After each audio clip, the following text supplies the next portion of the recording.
புத்தக பித்தனுக்கு வருக. நான் முகமது ஃபிர்தோஸ். எனக்கு ஒரு விழிப்புணர்வு பதிவு பற்றி தான் நான் பேச போகிறேன். அது என்ன பார்த்திங்கன்னா, மேலப்பாளையத்தில் அதிகமான இருசக்கர வாகனங்கள் அதிகரிச்சிருச்சு. இதில் ஒரு சில தெருக்களை எடுத்துக்கிட்டோன்னா ரொம்ப குறுகியதாக இருக்கும். ஒரு வேன் போகிற அளவுக்கு, இல்லைனா ஒரு ஆட்டோ போகிற அளவுக்கு தான் இருக்கும். இன்னும் ஒரு சில தெருக்கள் நல்ல ப்ராடாக இருக்கும். ஒரு சைடு வேனோ இன்னொரு சைடு ஆட்டோவும் போக முடியும். ஆனால் ஒரு சைடை ஆக்கிரமிச்சிருக்காங்க. ஆக்கிரமித்ததை பற்றி நான் பேச போகிறது கிடையாது. ஏற்கனவே அதை பற்றி நிறைய பேர் பேசிட்டாங்க. இங்கே நான் என்ன சொல்ல வரேன்னா, இந்த வழிபாதைங்கிறது இருக்குல்ல, அது பொது இடம். இப்போ ரொம்ப குறுகியாக இருக்கிற இடத்துல பைக்கு போகுது. இப்போது அதை தடுத்து நிறுத்திட்டு இவங்க வேலையை நடத்துகிறாங்க.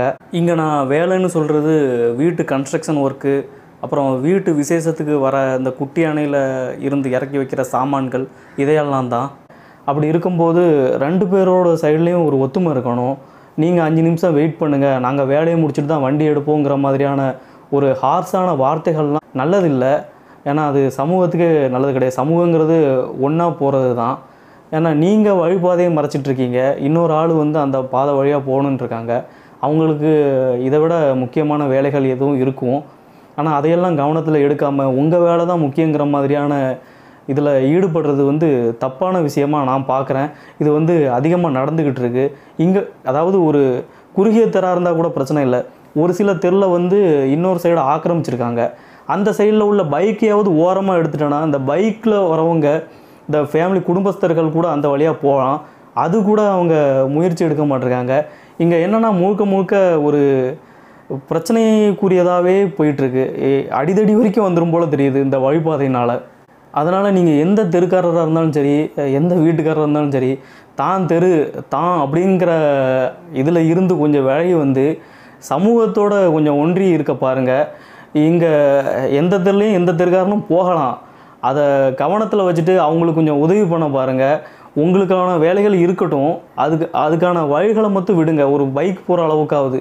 அதுதான் சொல்ல வரேன். இங்கே இந்த மாதிரி நிறைய பிரச்சனைகளை பார்க்குறேன். நிறைய வம்பு சண்டைகள்லாம் இதனால் வரதையும் பார்க்குறேன். இதெல்லாம் இப்போ ரீசெண்டாக மேலப்பாளையத்தில் பார்த்தது. பல தெருக்களில் இந்த பிரச்சனைகள் ஓடிக்கிட்டே இருக்குது. ஒரு சைடை நீங்கள் ஆக்கிரமித்தா கூட பிரச்சனை இல்லை. ஏதாவது வாகனம் வந்தால் அந்த சைடில் கொஞ்சம் வாகனத்தை அகற்றிட்டு அவங்களுக்கு வழி விட பாருங்கள். உங்களுக்கு கல்யாண ஃபங்க்ஷன் இருக்கலாம், என்ன முக்கியமான ஃபங்க்ஷன்னாலும் இருக்கலாம். ஆனால் மற்றவங்களுக்கு இடையூறு இல்லாமல் இருக்கணும்ல. யாராவது முதியோர் இருப்பாங்க, ஏதாவது ஹாஸ்பிட்டல் போக வேண்டியது இருக்கும், ஆட்டோவில் இல்லைனா ஆம்புலன்ஸில். இப்படி இந்த மாதிரியான தடங்கள் இருக்கும்போது அவங்க என்ன பண்ணுவாங்க, அதையெல்லாம் யோசிக்கணும்ல. அதெல்லாம் கணக்கில் வச்சுக்கோங்க.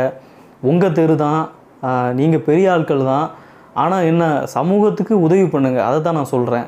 இன்னொன்று என்னென்னா, இந்த முக்கில் இந்த ரோட்டு வழிபாதை எடுத்துக்கிட்டோன்னா, அது அதிகமாக இந்த ஹேர் பெண்ட் ரோடுன்னு சொல்லுவாங்கள்ல, அந்த மாதிரி வளைஞ்சு போகுது. இதில் பார்த்திங்கன்னா நிறைய பிளைண்ட் ஸ்பாட் இருக்குது. அதாவது கண்ணுக்கு தெரியாத இடம். எங்கேருந்து எந்த பைக் வரும்னு நம்மளால் சொல்ல முடியாது. எங்கேருந்து எந்த குழந்தைகள் வரும்னு கணிக்க முடியாது. இந்த மாதிரி இடங்களில் புல்லட்டில் வர பசங்களாக இருக்கட்டும், இல்லைனா சூப்பர் பைக் வச்சுருக்க சில பசங்கள், இல்லைனா பெரிய ஆட்களே இருக்கட்டும், அவங்க கொஞ்சம் கவனமாக போனால் நல்லாயிருக்கும். அவங்க பாட்டுக்கு பைக்கில் ஏதோ இவ்வளோ ஸ்பீடு இருக்க, நம்மளும் திருக்குவோமேன்னு சொல்லிட்டு ஒரு அலட்சியத்தில் திருக்குறாங்க. இது அவங்களோட அலட்சியம் சொல்கிறத விட உளவியல் ரீதியாக இது பேர் என்ன சொல்லுவாங்கன்னா, பரம்பரையாக வராத சமூக விரோத ஆளுமை கோளாறு அப்படின்னு சொல்லுவாங்க. அதுதான் இங்கே பார்க்க முடியுது. ஒரு சூப்பர் பைக்கோ ஒரு புல்லட்டோ கிடச்சிருச்சுன்னா அவங்களுக்கு ஏதோ ஒரு அதிகாரம் கிடைச்ச மாதிரி அவங்க செயல்படுறாங்க. முடிஞ்ச அளவுக்கு 30 ஸ்பீடில் போனால் கூட நல்லது தான். இன்னொன்று என்னென்னா, அந்த ஒரு சைடு காதில் ஃபோனை வச்சுக்கிட்டே அலட்சியமாக போகிறது. ஒருத்தன் ஒரு சைடாக ஓவர்டேக் பண்ணி கொஞ்சம் போனால் இருந்தால் கூட அவனை விடுறது கிடையாது. இன்னொரு சைடில் அப்படியே வருது.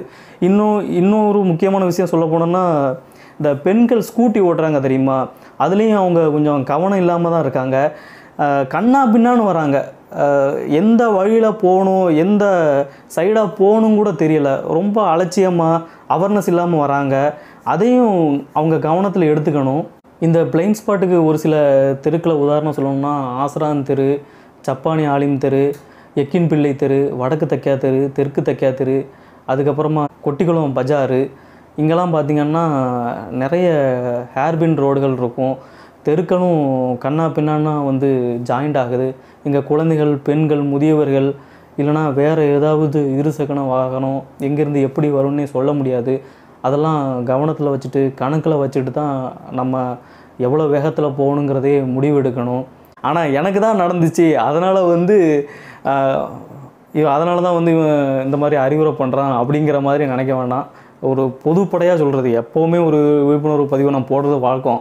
நீங்கள் பார்த்துருப்பீங்க, மாடு சம்மந்தமாக போட்டிருப்பேன், அப்புறம் அந்த கழிவுநீர் கலக்கிறத பற்றி போட்டிருப்பேன், அதுக்கப்புறம் அந்த பக்ரீத்தை ஒட்டி இந்த ரத்தம்லாம் வந்து நம்ம வந்து முடிஞ்ச அளவுக்கு சரி பண்ணுறங்கிறத பற்றியும் போட்டிருப்பேன்.